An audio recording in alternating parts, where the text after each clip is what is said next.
What's up, everyone? Welcome back to the channel. So I finally have internet back at my house. So in today's video, I want to go over and react to the Packers' first preseason game that happened on Friday against the Cincinnati Bengals. I feel like there was a lot to take away from that game and a lot to go over, so stay tuned. The Green Bay Packers have two joint practices this week with the New England Patriots tomorrow and then also Thursday ahead of their Saturday preseason game, their second preseason game against the Patriots in Green Bay. And if you happen to be a new viewer here, I post Green Bay Packers content almost every single day. So if you want to stay in the loop with everything Packers, definitely go down and click that subscribe button. I post practice highlights, practice recap, as well as game recaps. And I also stream during the games, which I will be streaming this Saturday during that second preseason game as well. All right, so without further ado, let's dive right into the reaction and recap of this game. So I just rewatched it a little bit ago just to kind of get a fresh memory of everything that happened in that game. So obviously we're going to start with Jordan Love and how he performed in this game. It was only 2 drives. I kind of wanted more. I wanted Jordan Love to maybe play a whole quarter, maybe into the second quarter. That wasn't the case. We'll see if they ramp it up a little bit in the second or third game for Jordan Love. But in my eyes, I think he looked really good. Now, he finished 7 of 10 for 46 yards and a touchdown. And I thought he did things really well, and he did have a couple mistakes as well. First and foremost, the Green Bay Packers were using a lot of play action, and that goes for Sean Clifford as well, which I love. I feel like they're getting wide receivers open off of play action, and it's working well, and it allows Jordan Love to get out of the pocket and extend a play, and he's really good at doing that so far, throwing crossbody, off platform. It seems like he's getting a lot better at that. Another thing I noticed in this game is that Jordan Love was letting it rip. When we watched him during training camp and all of this, all the highlights, it kind of seems like he's kind of just lofting the ball out there. It didn't really seem like he had much velocity on the football, and a lot of us were worried. But in this game, that was not the case. He had a lot of velocity on the ball. It seemed like whenever he was throwing to someone, he was letting that thing rip. And that's exactly how Jordan Love should play. He was also very methodical. I feel like he went through his reads very well and found the open guy quickly. Love had a really nice throw down the left sideline to Christian Watson, who burned DJ Turner, which is impressive on its own. It was a beautiful thrown deep 9 route, but Daxton Hill made an excellent play, the safety for the Bengals on it. It would have been a walk-in touchdown if Dax Hill somehow didn't get over there that fast. As for a mistake, obviously we saw the overthrow to Luke Musgrave across the middle, Musgrave getting behind the linebackers wide open, and the reason he actually got wide open was Jordan Love looked off those linebackers to the right side of the field, then came back to Musgrave on the left when he was wide open behind the linebackers. So Musgrave getting open there had to do with him as well as Jordan Love. Love just needs to get that under wraps. He's kind of had some overthrowing issues during training camp, and that showed up in this game on that throw there, but I don't see it as a big problem. I'm more so happy about Love looking off that coverage and Musgrave finding that wide open zone, and I feel like that's going to happen a lot this year. And then Love finished the day by throwing a nice touch pass to Romeo Doubs on the backside of the end zone for a really nice jump ball situation for Doubs to come down with that ball, I believe, on Sidney Jones. Awesome catch by Romeo Doubs. Nice job by Jordan Love letting that play develop, being patient, and then putting a really nice touch pass high and outside to Romeo Doubs, where he's going to be the one to come down with that football. So I thought Jordan Love in the 2 drives we saw looked really, really good. And like I said, I'm not worried about that overthrow to Musgrave. I thought the act of the play, Love looking it off, Musgrave finding the open hole, and Love deciding to go there was what I was happy with. He just needs to get the overthrows under wraps. As for Sean Clifford, I also really liked what I saw from Sean Clifford. I thought he was accurate. I thought he had a strong arm. He's an athletic quarterback. He's a lot faster than a lot of people think. He ran a couple read options and some run plays where he outran the defender trying to sack him. Now, Clifford did have 2 interceptions, and I know a lot of people will look at the stat sheet and go, oh, he didn't have a good game. He threw 2 interceptions.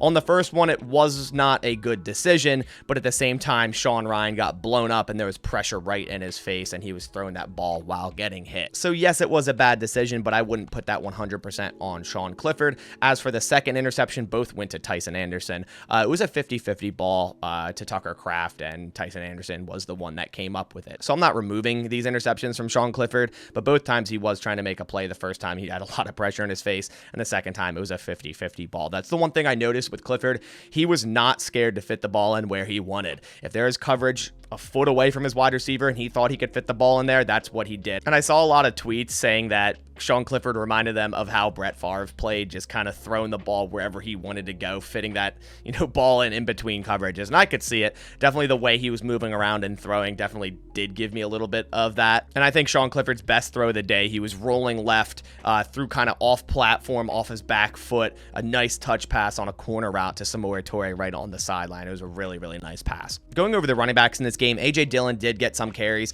Aaron Jones didn't get any. I thought A.J. Dillon looked better in terms of finding the hole. He only had a couple carries, but in those couple, he did look better. Tyler Goodson, I thought, looked really good. Unfortunately, injured that shoulder on a run play, I think, in the third quarter, so we'll see how severe that is going forward.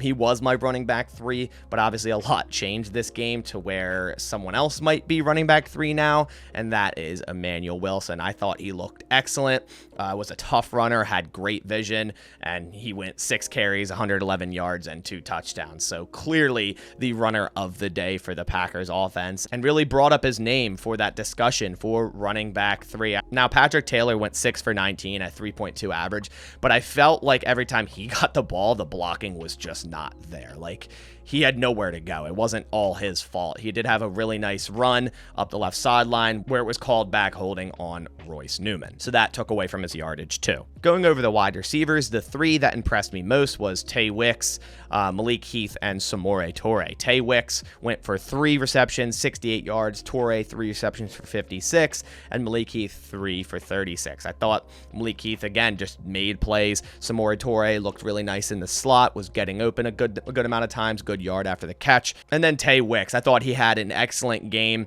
and I'm not saying he's going to amount to what Davante Adams did, but I can't help but see Davante Adams in him, in the way he moves, his release package, the way he runs his routes, and how he looks with the ball in his hands. It's eerily similar. Like I said, I'm not comparing and saying he's Davante Adams or he's gonna be Davante Adams. It's just the way he looks on the field is very, very similar. So I'm really excited to see more of Tay Wicks this preseason and into the season. Jayden Reed really impressed me, and he was used exactly like I thought he was going to be used, in the slot, doing crossers, also, as a motion man and as punt return. And I thought he looked really, really good in this game.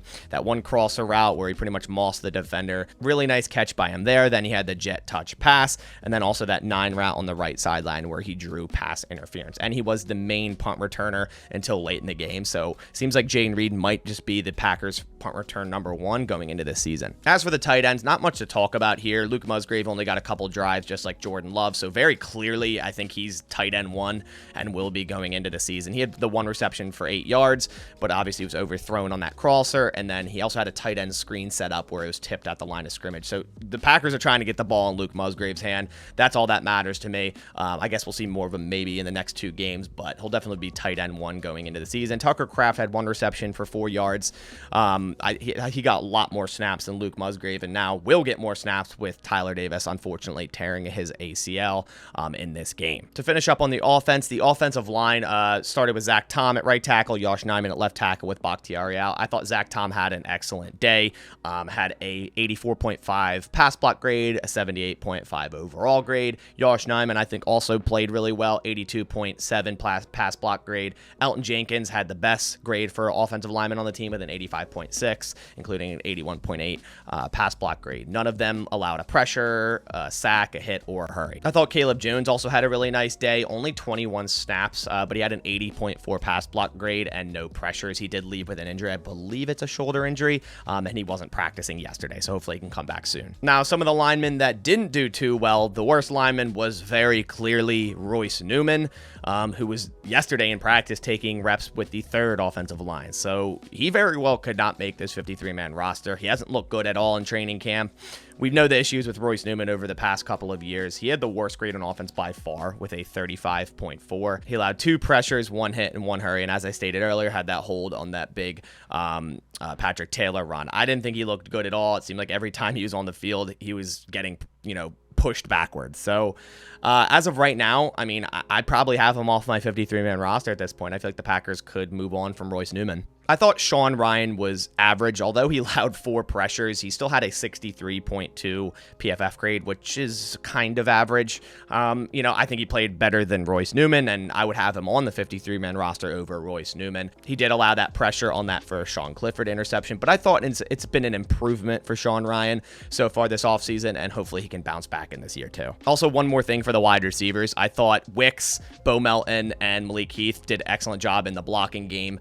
Both Wicks and Bo Melton had key blocks on the Emmanuel Wilson touchdown run, the first one. And then I also saw a couple plays where Malik Heath did good in the blocking game as well. And speaking of blocking, I saw a lot of Henry Pearson on offense, whether that was I form, and then also a really key block on the first Wilson touchdown as well. So it seems like the Packers want to run a fullback in their offense this year, whether that's going to be Henry Pearson or Josiah DeGuara. DeGuara didn't suit up for this game, but Henry Pearson very well could be the third running back if they want to roster a fullback. Moving over to the defensive side of the ball, someone who really impressed me is Carrington Valentine. I thought he had an excellent day, and he's also been excellent in training camp so far. He's looking like he could be a 7th round draft pick steal. A lot of people, draft coverage had him as like a 3rd or 4th rounder, fell all the way to the 7th round, and the Packers ended up selecting him, and he's looked like a great pick up until this point. He only allowed 2 receptions on 6 targets for 16 yards. He had 1 interception, 2 pass breakups,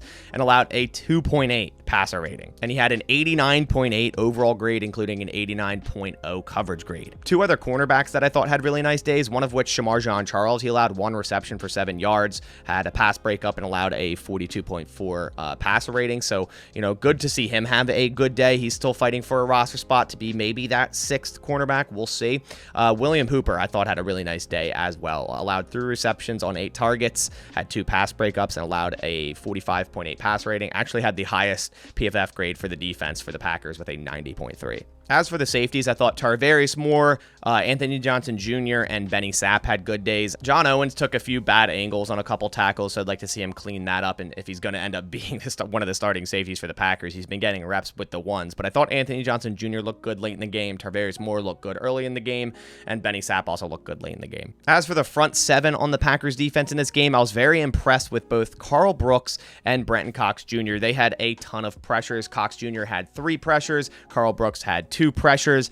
Brenton Cox was the one that tipped the ball on the Donald Levitt interception, and Carl Brooks had the pressure on the Valentine interception. I feel like this front 7 in this game created a lot of issues for that Bengals offensive line. Enigbare had 3 pressures, Colby Wooden had 2 pressures, Jimmy Phillips Jr. with 2, Isaiah McDuffie with 2, Jonathan Ford with 2, TJ Slayton with 2. There was a ton of pressures by the Packers defense in this game. TJ Slayton actually had a really nice grade as well, an 89.5 for the defense. So although the Packers only had 1 sack, which was on the first play of the game, which was a nickel blitz by Keyshawn Nixon, which I love. Hopefully Joe Barry starts to do that more, starts to bring different types of pressure packages. So loved seeing Keyshawn Nixon on that blitz. But although the Packers only had 1 sack, they had 28 total pressures, and I feel like that front 7 was getting pressure often. As for special teams, we all know the issues for Anders Carlson in this game. Missed 2 PATs.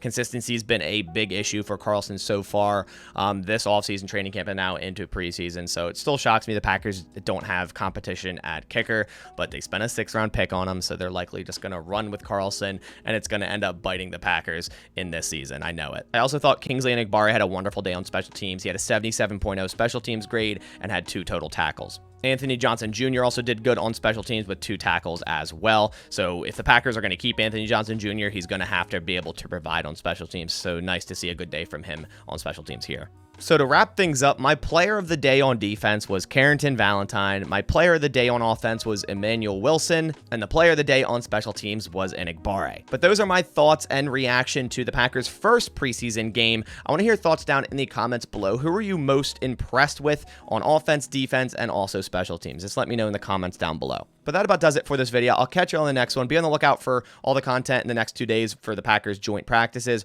right on this channel. But I'll catch you on the next one. Thanks for watching, and as always, go Pack Go.